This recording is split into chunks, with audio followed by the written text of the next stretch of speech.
ทักทายสวัสดีพี่น้องสิพามาให้เบิงเนาะเบิงป่าใหญ่สำใดเลยเนาะปลาดุกพันพี่น้องเอ้ยใส่หัวอาหารมิดเล็กเนาะบ่ทันใส่หัวอาหารมิดใหญ่เพราะว่ายังเลี้ยงอยู่น้องตัวนั้นเนาะกับลูกปลาดุกพันกันเป็นรุ่นที่สองพี่น้องตัวนี้รุ่นแรกรุ่นทมิดบ่ทันได้ขายเนาะ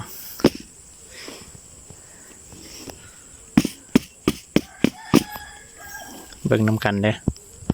สิใหญ่สำใดถ้ากันแตกตื่นอ๋อห่าวหันดีห่าวหันดีพี่น้อง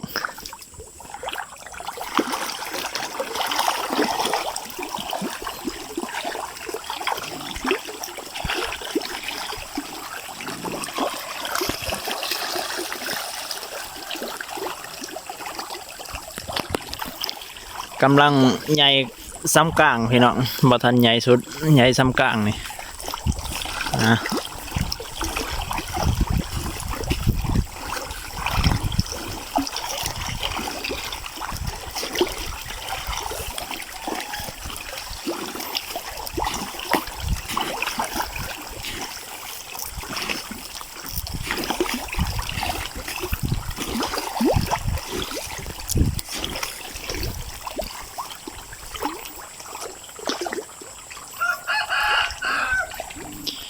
ท่านยายปันไดพี่น้องซ้ำกลางเด้อ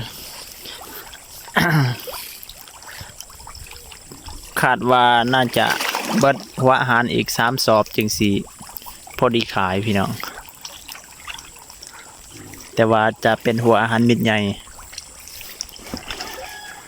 เดี๋ยวนี้หัวอาหารก็ขึ้นพี่น้องแพงตอนนั้นมีแต่3 แสนเดี๋ยวนี้ขึ้น3,500,000นี่โดนแล้วบ่ได้ไปซื้อคิดว่าน่าจะขึ้นหลายกว่าหันน่าจะแพงกว่าหันอีกน่าจะฮอด3,800,000 3,900,000หรือ400,000นี่แหละ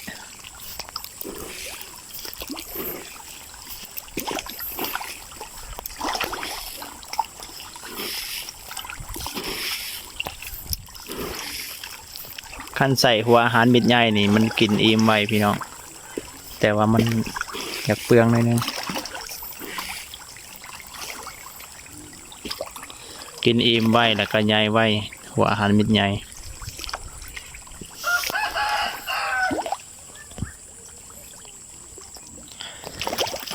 พาไปเบิงโตยืนน้อ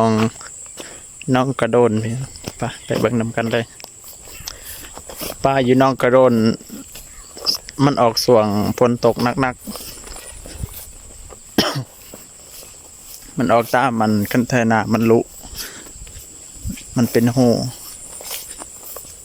ประมาณมันออกประมาณ300-400นี่แหละ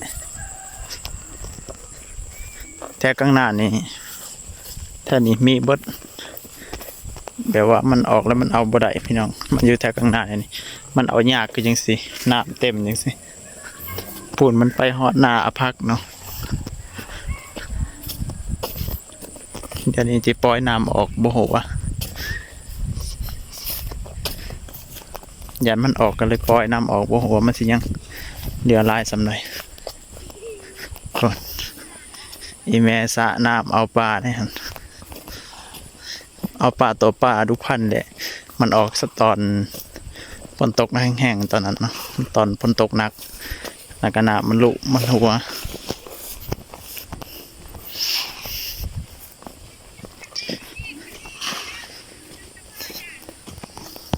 นี่อยู่นี้เห็นตอนเสาร์นี่ตอนเพศนี่อยู่นี่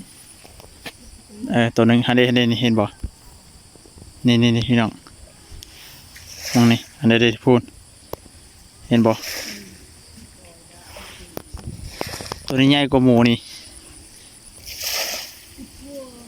ซ้ำดำผ้าพุ่น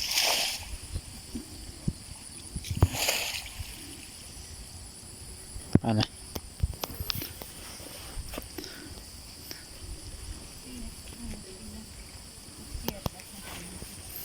ตัวนี้ก็ปล่อยลงอีกเด้อตัวนี้ก็ปล่อยจับเอาอีก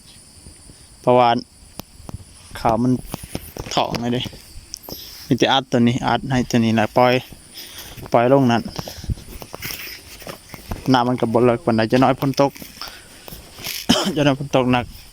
โอ้ยบ่สะดอกบอกหลายๆเพื่อสิเบิดนี่ฮะได้4โต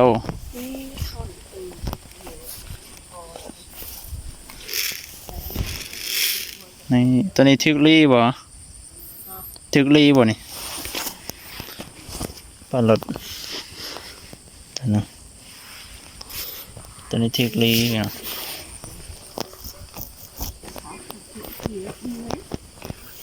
เพื่อสิเบิดนี่บ่อันนี้ก็ได้ยังหลายโตอยู่ให้นี่ประมาณ10ปลายโตนี่แหละ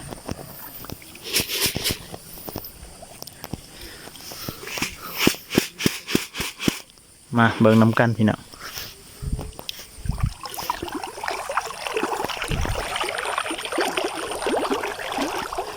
ตัวนี้ซื้อมาป่า1,956ตัวนี้แต่ว่ามันออกลบตัวนี้อาจจะบ่ได้กำไรได้เท่าที่ไก่ยังดีนะตัวนี้เนื่องจากว่ามันออกลาย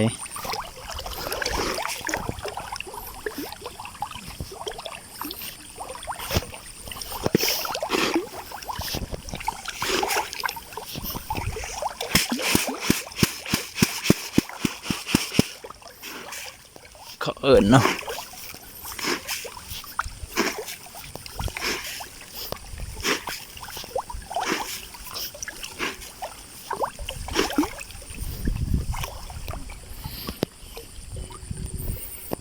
ว่านี่แหละพี่น้อง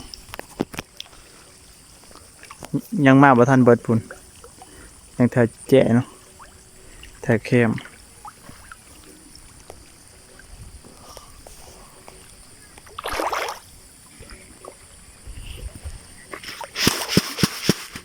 ฮะ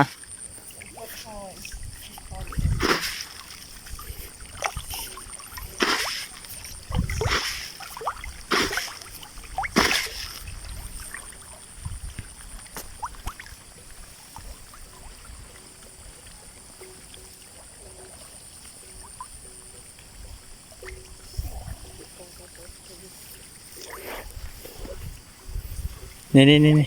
มันมาเลยนี่เลยตัวนั้นใหญ่แน่ตัวนั้นเพราะว่าน้ำมันลายมันหากินอันนี้ดูเขานี่ตัวหนึ่ง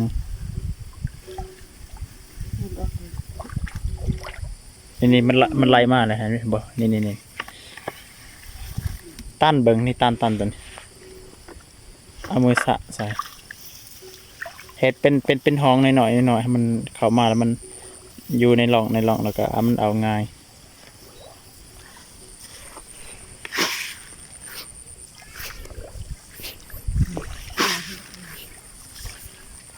อยู่หันแหละมันลุหันมองหันมันลุหูเก่ามันก็ออกมาเบื้องนี้แล้วก็เบื้องนั้นก็ลุไปเบื้องนั้นออกไปเบื้องนั้นแล้วก็เบื้องนั้นน้ำตัวนี้มันบกแล้วก็น้ำตัวนั้นมันไหลเข่าแล้วมันลุมันก็ออกไปเบื้องนั้นอีก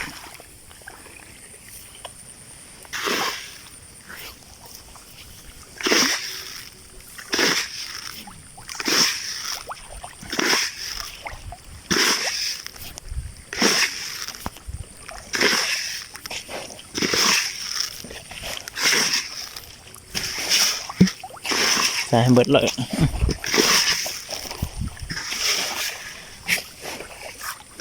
นี่เบิด